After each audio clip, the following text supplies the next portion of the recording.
कहानी की शुरुआत होती है जहाँ पर हम लोग इस कहानी के हीरो सॉन्ग को देखते हैं। वो एक न्यूज़ एंकर है। देख कर के तो ऐसा लग रहा था जैसे कि वो काफ़ी इम्पोर्टेंट न्यूज़ डिलीवर कर रहा है। लेकिन तभी वहाँ पर स्क्रीन पर ग्लिच होता है और वो पहुँच जाता है एक दूसरे ही स्क्रीन में जहाँ पर कि एक बच्चा न्यूज़ रिपोर्टिंग कर रहा होता है। मतलब कि सोचो इस बेचारे को कितना कुछ झेलना पड़ता है। ऐसा लगता है सबको बाहरी दुनिया में जैसे कि वो बहुत ही अच्छा काम कर रहा है, बहुत ही रिच फैमिली से बिलोंग करता है और सब कुछ उसके लाइफ में परफेक्ट है। लेकिन वो तो सॉन्ग ही जानता है कि उसे अपने ये फेमस न्यूज़ एंकर की सिचुएशन को संभालने के लिए और मेंटेन रखने के लिए उसे कितना कुछ करना पड़ता है। ये बच्चे एक्चुअल में उस न्यूज़ रिपोर्टिंग कंपनी का डायरेक्टर के होते हैं और सॉन्ग की आदत ही सबकी चापलूसी करने का और सबका बात मानने का। वो कभी किसी को ना नहीं कह पाता था और लोग उससे जेलस होते थे। उसका डायरेक्टर यहाँ पर जब सॉन्ग उसके लिए ऐसा करता है तो काफ़ी बड़ाई करता है। सॉन्ग अपनी डिग्निटी और अपना जॉब पोजीशन दांव पर रख करके सब कुछ कर रहा होता है। आज उसे यान नाम की एक गर्ल के साथ न्यूज़ रिपोर्टिंग करनी थी। सब उसी का प्रिपरेशन कर रहे होते हैं। ये गर्ल जाकर के सॉन्ग को कहती है, कोई बात नहीं, बस कुछ दिनों की और बात है। एक बार तुम्हारा सबसे हाईएस्ट फेमस न्यूज़ एंकर में नाम आ जाएगा। मॉर्निंग के तुम सोच करने लगोगे, फिर कोई प्रॉब्लम नहीं होगा, तुम्हें ये सब कुछ करने की ज़रूरत नहीं होगी। इनका शो यहाँ पर स्टार्ट होने ही वाला था कि वो फीमेल जो एंकर थी उसके फ़ोन पर बहुत सारे मैसेजेस आने लगते हैं और वो देख करके शॉक्ड हो जाती है। ये लोग तुरंत ही लाइव जाने वाले थे। जैसे तैसे करके वो अपने इमोशन को कंट्रोल करने का कोशिश करती है, लेकिन सॉन्ग को भी लगता है कि कुछ बड़ी गड़बड़ी हुई है। न्यूज़ को स्टार्ट किया जाता है। वो इतनी शॉक थी कि कुछ बोल नहीं पा रही होती है और सॉन्ग अपना पार्ट बिल्कुल सही तरीके से बोले जा रहा था। दूसरी साइड हम लोग इस कहानी की हीरोइन जो को देखते हैं, जो कि एक्चुअल में एक वैरायटी शो बनाने वाली कंपनी में काम करती है। वो एक स्क्रीन राइटर है और बेचारी कुछ ज़्यादा ही बिजी रह रही थी। आज वो यहाँ पर एक बंदे से मिलने के लिए आई थी। यहाँ पर वो ना उसे मनाने वाली थी अपने ड्रामा पर आकर के काम करने के लिए।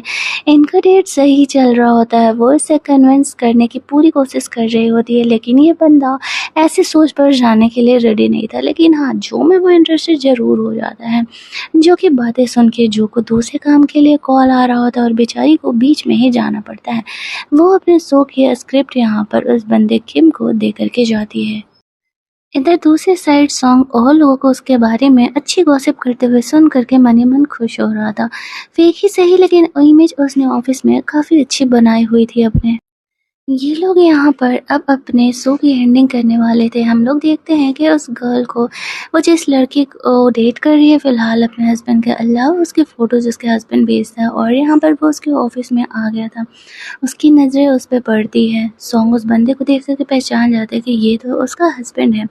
यहाँ पर वो समझ जाता है कि ज़रूर ही कुछ गड़बड़ होने वाला है। वो इंसान यहाँ पर आकर के लाइव शो में फुल ऑन तमाशा करने लगता है। इधर उसे पता चल गया था कि एक्चुअल में उसकी वाइफ किसी और को डेट कर रही है और वो जो तमाशा यहाँ पर करता है कि बस पूछो ही मत। पूरे न्यूज़ पे सॉन्ग यहाँ पर फेमस हो जाता है। वो पागलों की तरह उससे लड़ रहा होता है। वो लोग यहाँ पर जल्द से जल्द उसका ये शो ख़त्म करने के इरादे में थे, लेकिन वो हो ही नहीं पा रहा था। दूसरी साइड जो जब ऑफिस पहुंचती है तो उसे पता चलता है कि वो जिस बंदे से दोबारा बात करने के लिए जाने वाली थी, वो मना कर रहा है उसके शो पर आने पर, जो के लिए काफ़ी ज़्यादा मुश्किलें बढ़ा रहा था।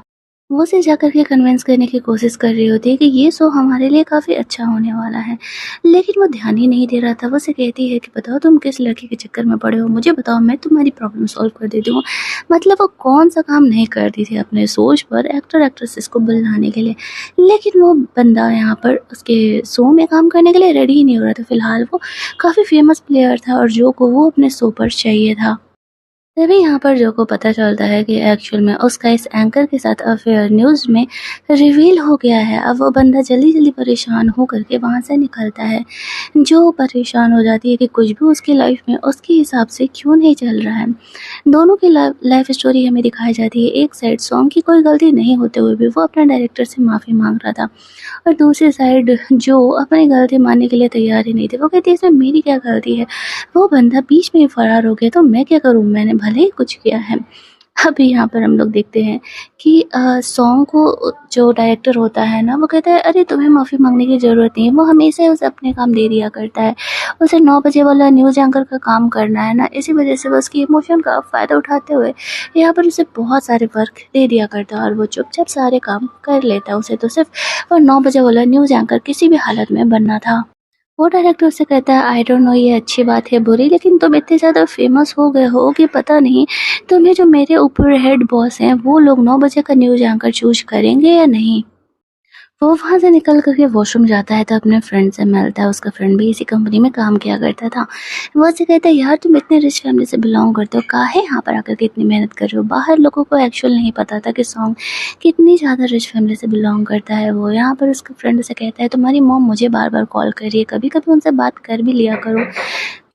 वो लोग अभी बात ही कर रहे होते कि वॉशरूम में एक और एंकर आ जाता है। वो अपने फ्रेंड को जल्दी जल्दी वहाँ से जाने के लिए कहता है। वो एंकर उसे कहता है यार तुम्हारा डायरेक्टर तो तुम्हें कुछ ज़्यादा ही सपोर्ट करता है, मुझे लगता है कि शायद तुम ही चूज होने वाले हो। तो यही सोचते सोचते बाहर निकलता है तो वो जो को देखता है जो उसी की बिल्डिंग में आई हुई थी। उसकी जो बॉस थी वो उसे कह रही होती है कि वो इस शो को बंद कर रही है। जो उसे काफ़ी रिक्वेस्ट करती है कि वो कैसे न कैसे करके उसे यहाँ पर लेकर के आएगी और ये शो स्टार्ट हुआ है, वरना वो किसी और फेमस बंदे को यहाँ पे लेके आएगी जो कि उस शो की टीआरपी बढ़ा देगी। तो उसकी बॉस उसे एक और मौका देने के लिए रेडी हो जाती है, लेकिन जो ये सुन के काफ़ी टेंशन में आ जाती है क्योंकि एक्चुअल में फ़िलहाल उसके नज़र में तो कोई वैसा है नहीं। सॉन्ग उनकी बातें सुन लेता है। दोनों एक ही लिफ्ट में वहाँ पर जा रहे होते हैं और हम लोग देखते हैं जैसे ही दोनों लिफ्ट से नीचे जा रहे होते हैं, यहाँ पर बाहर मेंटेनेंस का काम का बोर्ड लग जाता है। अब सॉन्ग का पेट खराब था, उसे बहुत ज़ोरों से फाट आ रहा था, बट वो करता कैसे। जो यहाँ पर लिफ्ट में जो थी काफ़ी देर से वो कंट्रोल करके रखता है, लेकिन उसे ये लग रहा था कि शायद लिफ्ट तो तुरंत नीचे पहुंच जाएगी। तभी यहाँ पर हम लोग देखते हैं कि वो लिफ्ट अचानक से बंद हो जाती है। अब वो परेशान जो काफ़ी चिल्ला रही होती है हेल्प के लिए, वो उसे शांत रहने के लिए कहता है। वो डोर ओपन करने का कोशिश कर रही थी, सॉन्ग उसे समझाता है ओपन करने का कोशिश मत करो, लेकिन वो उसकी बात नहीं सुनती और तभी अचानक से गलती से सॉन्ग का हार्ट निकल जाता है। ये सिचुएशन उनके लिए काफ़ी ज़्यादा एम्बैरेसिंग हो जाता है। गंदी बदबू पूरे लिफ्ट में फैल जाती है। जो और ज़ोर ज़ोर से चिल्लाने लगती है। थैंकफुली उसके चिल्लाने की वजह से ऊपर जो मेंटेनेंस वाला बंदा खड़ा था वो उसकी आवाज़ सुन लेता है और फिर लिफ्ट को ओपन करता है ताकि वो उसे वहाँ से बाहर निकाल सके। अब यहाँ पर जैसे तैसे करके लिफ्ट का डोर ओपन किया जाता है। वो भी इस स्मेल से परेशान हो जाता है। पहले जो को बाहर निकाला जाता है वो फटाक से निकल करके वहाँ से फरार हो जाती है। इसके बाद जैसे तैसे करके सॉन्ग को वहाँ से निकाला जाता है। बेचारे सॉन्ग का तो इज्जत का आज पूरे तरीके से कबाड़ा हो चुका था। पहले वो न्यूज़ वाला इंसिडेंट और अब ये। वो वहाँ से बाहर निकलता है तो सामने कुछ खाने पीने की चीज़ें रखी हुई थी। वन में से कुछ उठाने वाला था तभी दो एंकर इधर आने लगते हैं। वो फटाक से छुप जाता है। दोनों यहाँ पर सॉन्ग के ही बारे में बात कर रहे होते हैं और उसी न्यूज़ एंकर वाले पोजीशन के भी बारे में बात कर रहे थे।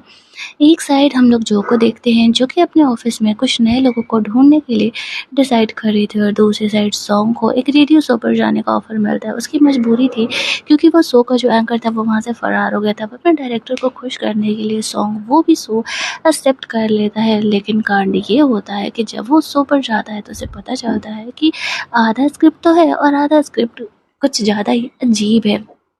यहाँ पर जो अपने ऑफिस में लोगों के साथ काम कर रही होती है और साथ ही में यहाँ पर वो उन लोग उसका रेडियो शो भी सुन रही होती है। वो उसका वॉइस सुन के समझ जाती है कि सॉन्ग ये तो वही है जैसे कि आज वो लेफ्ट में मिली थी और क्या उसने वो पोएम पढ़ा था जो कि उससे स्क्रिप्ट दिया गया था। इतना फ्लुएंट था लेकिन इतना फनी था कि बस पूछो ही मत। अब जो को यहाँ पे लगने लगता है कि यही परफेक्ट बंदा है उसकी न्यू वेराइटी शो पर आने के लिए। और ड्रामा का पार्ट 1 हमारे यहीं पर कंप्लीट होता है। आगे इस लव स्टोरी में क्या होने वाली है जानने के लिए मिलते हैं हम लोग इस ड्रामा के नेक्स्ट पार्ट में।